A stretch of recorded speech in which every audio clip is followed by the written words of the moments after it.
Hello everyone, welcome to my channel. आज की कहानी है नफरत भरी मोहब्बत पार्ट 28। अगर कहानी पसंद आए तो वीडियो को लाइक करें, शेयर करें और चैनल को सब्सक्राइब करें। अब तक आपने पढ़ा, वरदान सारी सच्चाई जानने के लिए यूएस निकल चुका था। वहीं होटल के मैनेजर ने वरदान को कुछ नहीं बताया, लेकिन उसने अरमान को यह बता दिया था कि वरदान सच्चाई जानने के लिए होटल आया हुआ था। वहीं अरमान ने किसी लड़की से बात की। अरमान उस लड़की से मिलना चाहता था, लेकिन उसे लड़की ने सामने से इनकार कर दिया, जिसका गुस्सा अरमान ने अपने कमरे पर तोड़-फोड़ करके निकाला। अब आगे। वरदान सच्चाई निकालने के लिए किसी भी हद तक जाने को तैयार था। बस उसे अपने तरीके से सच्चाई निकलवाने की देर थी। वरदान ने सामने से सच्चाई जाननी चाही, तो उसे सच्चाई का पता नहीं चला, पर वरदान सच्चाई को खोदकर निकालने में भरोसा कर रहा था। इसलिए उसने अपने आदमियों को मैनेजर के साथ-साथ होटल के हर एक स्टाफ के पीछे लगवा दिया। फोन कॉल से लेकर बैंक स्टेटमेंट तक की सारी डिटेल्स निकलवानी शुरू कर दी। वरदान जानना चाहता था कि इन सब के पीछे है कौन, और अगर आरवी ने सब कुछ सच-सच कहा, तो वह लड़की कौन है जो उस रात उसके कमरे में आई थी। वरदान उस रात के बारे में सोचना चाह रहा था, लेकिन उसे कुछ याद नहीं आ रहा था। उसे बस इतना याद था कि जब वह मीटिंग खत्म करके वहां पहुंचा, तो वह काफी ज्यादा थक चुका था। उसने बस एक कॉफी मंगवाई थी और वह कॉफी पीने के बाद काफी रिलैक्स फील कर रहा था, इसलिए तुरंत ही थकान के मारे सो गया। फिर जब उसे होश आया, तो अगले दिन दोपहर के 1 बजे की उसकी नींद खुली। उसे यह दिन रोज की तरह ही लगा, पर सुबह 5 बजे उठकर वर्कआउट करने वाले वरदान को अब भी अपने देर से उठने पर शक हो रहा था। पर उसे फिर लगा कि शायद वह थकान के कारण देर से उठा है। 2 दिन का वर्क ट्रेवल और फिर बिना रेस्ट किए हुए मीटिंग अटेंड करना, पर ऐसा वरदान के साथ पहली बार हुआ था, इसलिए उसने ज्यादा सोचा नहीं। उसे लगा शायद थकान के कारण ही उसे नींद आ गई थी, पर अब उसे धीरे-धीरे याद आ रहा था। उसे रात कुछ ऐसा हुआ था जो अजीब था। जब उसने जोर दिया तो उसे कॉफी के बारे में याद आया। वह खुद से बोला। वरदान बोला, जब मैं रूम में पहुंचा तो मैंने कुछ खाया पिया नहीं था। खाना मैं अपने इन्वेस्टर के साथ खाकर आया था। बस थकान के मारे मैंने कॉफी ऑर्डर की थी। उस कॉफी को पीने के बाद ही मुझे कुछ भी याद नहीं है। हो ना हो, इस कॉफी में कुछ तो लोचा है।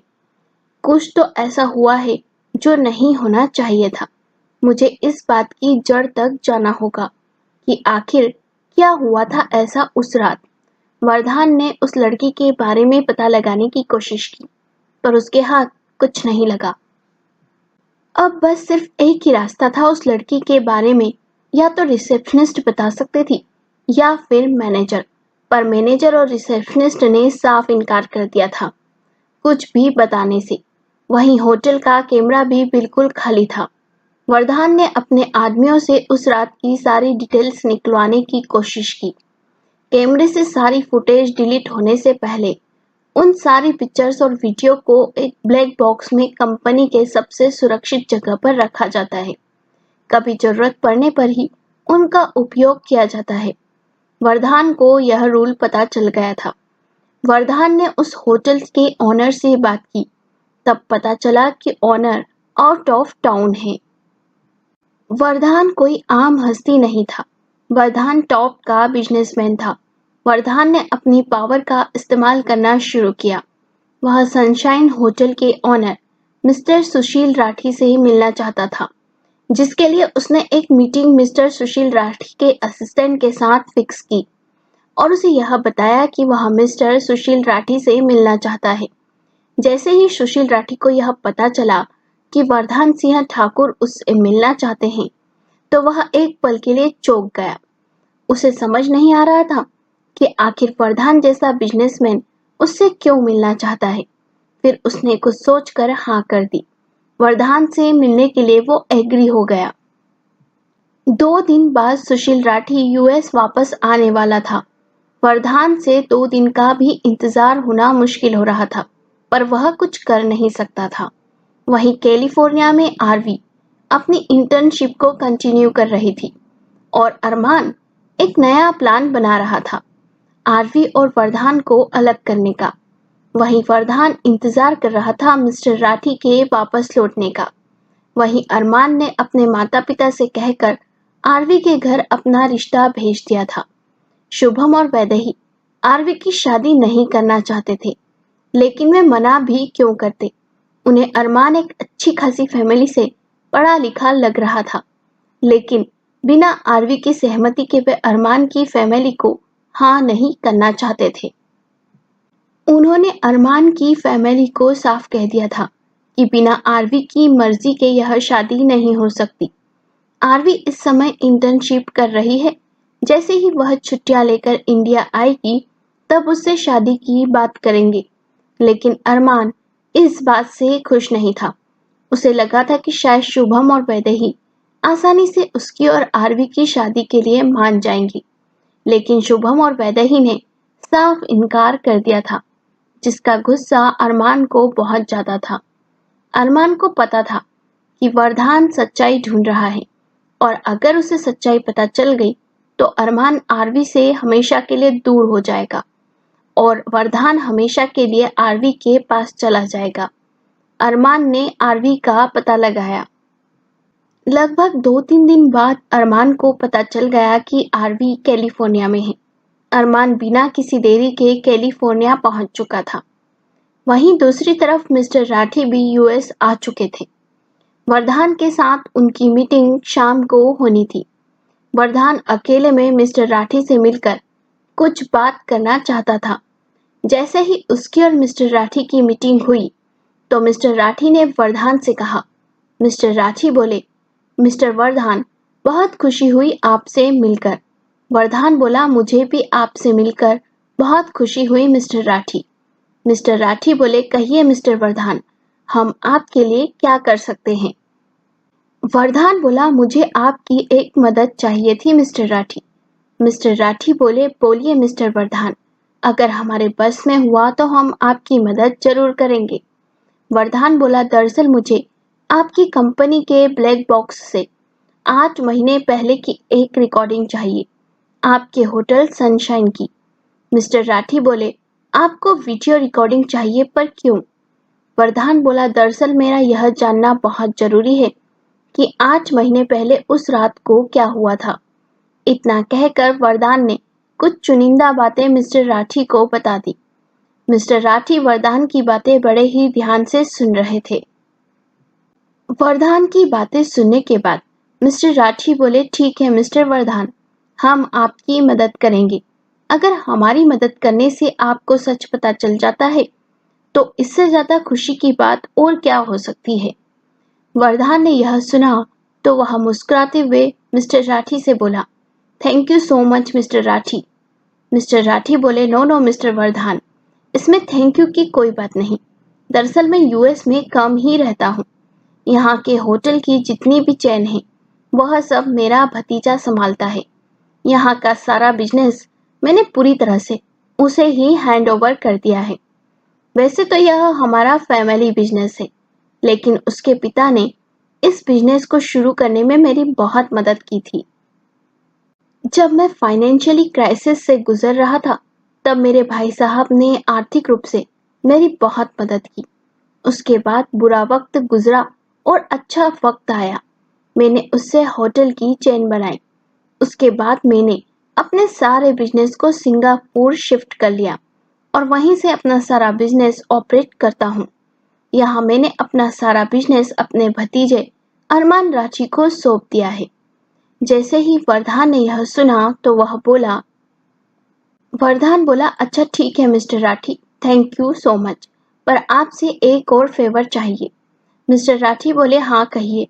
वरदान बोला, देखिए, यह बात बहुत कॉन्फिडेंशियल रहनी चाहिए। मैं नहीं चाहता कि यह बात आप किसी को भी बताएं, किसी को भी। चाहे वह आपका कितना ही करीबी क्यों न हो। देखिए, ब्लैक बॉक्स कहाँ रहता है, इसका पता केवल आपको ही है। इस बारे में कोई नहीं जानता। मैं चाहता हूँ कि आप इस बात को भी केवल अपने तक ही रखें। आपको तो पता है, बिजनेस में कितने सारे दुश्मन होते हैं जो छिपे हुए होते हैं। अगर यह बात कहीं बाहर लीक हो गई तो इसके साथ साथ मेरी इज्जत, आपकी इज्जत और किसी तीसरे की इज्जत पर भी बात आ जाएगी। मिस्टर राठी बोले, ठीक है मिस्टर वर्धान, मैं आपकी बात समझ गया हूँ। आप चिंता मत करिए, इस बारे में किसी को कानो कान खबर नहीं होगी। उस रात की रिकॉर्डिंग आपको आज रात तक मिल जाएगी। जैसे ही वर्धान ने यह सुना तो उसने मिस्टर राठी को थैंक यू कहा। मिस्टर राठी और वर्धान दोनों ही वहां से जा चुके थे।